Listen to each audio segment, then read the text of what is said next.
Tac. Est-ce qu'on m'entend bien? Blablabla. Oui. Blablabla. Blablabla. Alors. Salut les mogoys, nouvelle vidéo. Je sais pas si on va entendre un truc. Putain, je suis claqué déjà. C'est chaud. Bonjour les mogwai, c'est le Gremlins. Nouveau concept de vidéo. Aujourd'hui, c'est toi qui décides du sujet. Je vous ai donné carte blanche pour choisir des sujets de vidéo, et du coup, maintenant je la tourne. Donc premier sujet, c'est celui-là. Voilà, il apparaît là, à l'écran. Et c'est une excellente question parce que avant, j'étais à fond sur le choix de console et tout, et j'étais à jour des dernières news, des dernières actus en termes de jeux vidéo, etc. Maintenant, ce n'est plus du tout le cas. Est-ce que j'ai le temps? Non, bien sûr que non. Je fais des vidéos et j'ai un travail, donc je n'ai plus le temps. Et mais ça n'empêche pas que j'ai toujours une préférence. Mais ce que je me suis dit, c'est que ça va être intéressant de répondre à cette question, sachant que je suis pas du tout informé ni quoi que ce soit. Donc on va regarder en détail quelles sont les caractéristiques des deux prochaines consoles. Et comme ça, à la fin de cette vidéo, je te donne mon avis. Alors, quelles sont les caractéristiques? On en est quoi? La PS5 déjà, je crois. Caractéristiques. Il faut savoir que j'ai été un petit peu dans toutes les écoles. C'est-à-dire que quand j'étais gamin, j'ai été élevé avec du Nintendo, donc GameCube, Nintendo 64, etc. Après, quand moi j'ai eu les moyens de payer mes propres consoles, j'avais le choix entre la PS3 et la Xbox 360. Et à l'époque, fallait être sacrément bien renseigné parce que je savais que si je l'achetais, j'allais pas pouvoir acheter l'autre avant un moment, et donc c'était faire une croix sur énormément d'exclus. Donc c'était vraiment un choix vital, tu vois. Là où maintenant, bon, la plupart des jeux sont sur toutes les plateformes. Et il y a beaucoup plus de gens qui jouent aux jeux vidéo maintenant, donc il y a toujours moyen de le squatter chez un pote. Il y a toujours moyen de taper un petit peu un croc, tu vois. Mais à l'époque, dans le premier choix important que j'avais fait, j'étais parti sur Xbox 360 parce que les exclus me plaisaient plus. Il y avait beaucoup plus de jeux en coop local, et que c'était important pour moi pour jouer avec mon frère et mon père à l'époque. Sinon, après j'ai récupéré la PS3, mais dans le deuxième choix, quand j'ai dû choisir entre PS4 et Xbox One, là par contre clairement je suis parti sur PS4 parce que les exclus Xbox avaient perdu un petit peu en puissance. Enfin, je trouvais personnellement, tu vois, que c'était plus on a eu l'âge d'or de certaines licences, Gears of War 2, Halo 3, ce genre de truc, tu vois, et puis ça s'est essoufflé. Donc le choix s'est plus porté sur la PS4 parce qu'il y avait des exclus comme The Last of Us, comme Spider-Man, comme quoi d'autre, Metal Gear, etc. Et là, on se retrouve à un point où je n'ai rien suivi, je n'ai rien choisi, donc on va se renseigner tout de suite. PS5, les caractéristiques, voilà.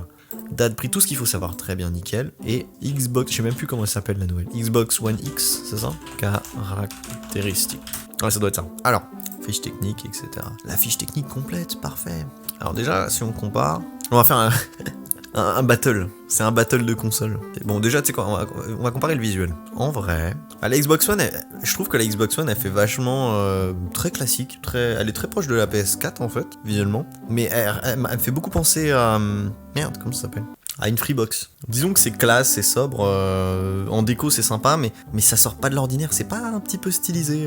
Donc en fait, si tu veux, si je suis dans une logique de déco, sobre, posé, tu vois, ouais, je pars sur Xbox One, mais j'aime mieux le style visuel de la PS5, étonnamment. Parce que j'aime bien, ça fait un petit côté futuriste, tu vois. Après, c'est peut-être le blanc qui joue beaucoup, mais je sais pas. Ouais, j'aime bien. Visuellement, je préfère la PS5. Maintenant, pour ce qui est de la fiche technique, voilà. Alors, on va pouvoir les comparer. Alors, je crois qu'elles sont similaires au poil de cul. Alors, on a une AMD Ryzen, architecture, CPU, 3.5, 8 cœurs. 8 cœurs aussi à 2 points. Ouais, il y a un peu plus de gigahertz sur la PS5, mais bon, ça, je suis même pas sûr je suis même pas sûr que visuellement tu le captes vraiment. Tellement c'est minime. Les deux sont à 8 cœurs, donc au moins ça tourne bien. Le GPU, je connais pas du tout celui de la PS5, je connaissais pas du tout. Ok, la RAM 12Go contre 16. Il y a plus de RAM sur la PS5. En plus c'est une DDR5 sur la Xbox One. Et sur la DDR6, je savais même pas qu'on faisait de la DDR6. Stockage, ok, 326Go, 800. Ah ouais. Ah non, c'est pas stockage, c'est la bande passante sur la Xbox One, je suis con. Je veux dire, il y a une grosse différence. Non, ok. En stockage, on a 1 Tera sur la Xbox One contre 825 Go. Ouais, en gros, je suppose que ça doit être 1 Tera aussi, mais qu'il y a une partie qui est réservée pour l'interface, le système d'exploitation de la console, etc. Grosso modo, elles ont similairement le même espace, à quelques gigas près. 4K, 8K, il n'y a pas une grosse différence. Ah, les jeux de lancement, ça par contre, ça peut vraiment faire la diff. C'est quoi les jeux de lancement? Xbox, c'est quoi, on va regarder. Xbox One X, jeux de lancement. Mais moi, je veux pas des rumeurs, je veux des vraies informations. 50 jeux sortis cette année, dont Assassin's Creed Valhalla, Dirt 5, Yakuza 7. Non, ça me chauffe pas plus que ça. Mais y a pas de jeu ou quoi? Ah, quel jeu au lancement? Alors, on a du Watch Dogs Legion, mais ça c'est Ubisoft, donc c'est pas une exclue Xbox. C'est quoi les exclus? Assassin's Creed, pareil, c'est pas une exclue.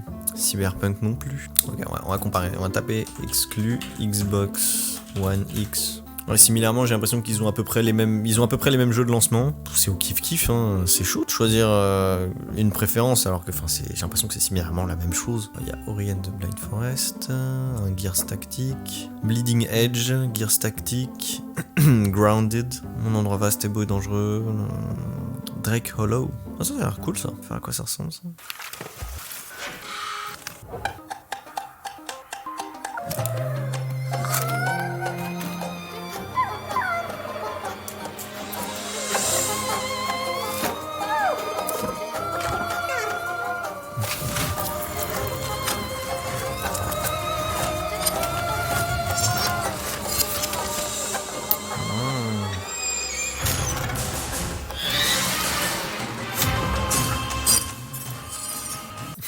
Mais dis donc, Drake Hollow, ce serait pas un petit peu plagié sur les monstres de Stranger Things là quand même? Parce qu'ils ressemblent vachement les mecs. Je sais pas.